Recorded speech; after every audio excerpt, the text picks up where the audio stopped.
Les saludo agradecido por sintonizarnos y les saludo con afecto. Hablemos sobre el tema de la libertad religiosa. A partir de que Benedicto XVI eligió este tema, la libertad religiosa, para su mensaje con motivo de la Jornada Mundial por la Paz para este año 2011. Evidentemente, la preocupación del Papa se dirige hacia signos claros de intolerancia religiosa que se dan en todo el mundo. Hay persecución contra católicos en China, hay persecución contra cristianos en África, en Irak, en Egipto, hay intolerancia religiosa también en algunos países de Europa y por supuesto en América, evidentemente en Cuba hay intolerancia y persecución religiosa y en México, aunque con unas formas más suaves, también se da. Hay algunos políticos y gobernantes que no han querido entender que la libertad religiosa es un derecho de todo ser humano. Algunos argumentan la laicidad del Estado y la esgrimen como si fuera un arma de laicismo y no de laicidad.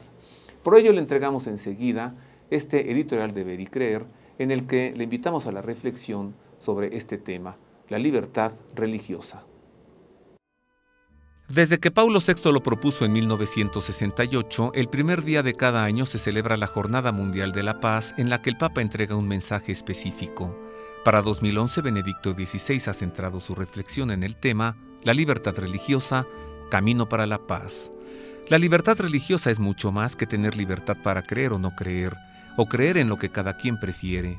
Consiste en que el Estado reconozca como derecho fundamental de la persona humana su libertad a creer en Dios y a manifestar libremente sus creencias.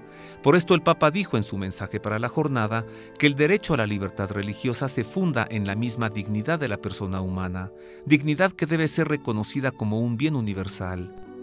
Dejó en claro que negar o limitar la libertad religiosa significa cultivar una visión reductiva de la persona humana, oscurecer el papel público de la religión, generar una sociedad injusta y hacer imposible la afirmación de una paz auténtica y estable para la humanidad. Y fue determinante al establecer que es inconcebible que los creyentes tengan que suprimir una parte de sí mismos, su fe, para ser ciudadanos activos. La libertad religiosa es un asunto pendiente en México porque hasta ahora continúa relegado por el Estado y su aparato el reconocimiento de este derecho fundamental de todo ser humano.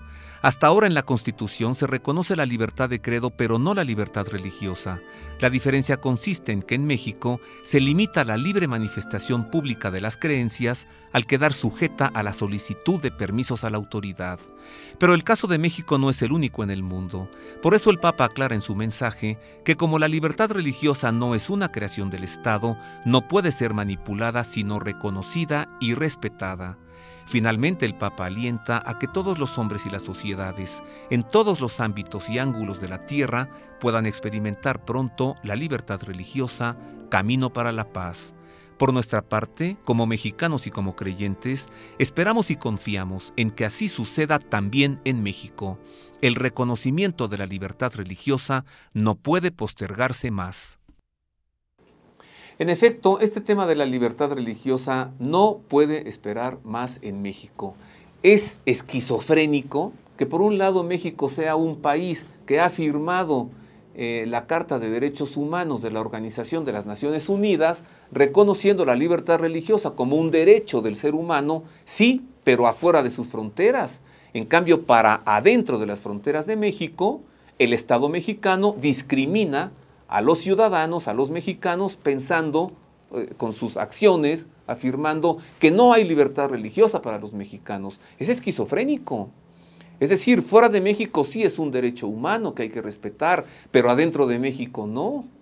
Y es que todavía hasta nuestros días hay que pedir permiso a la autoridad para hacer una manifestación pública de aquello en lo que uno cree. Así que no puede soslayarse más.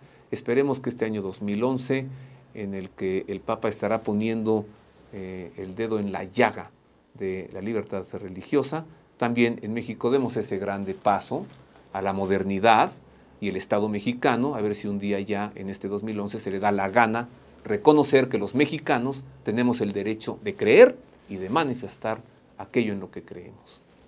Gracias.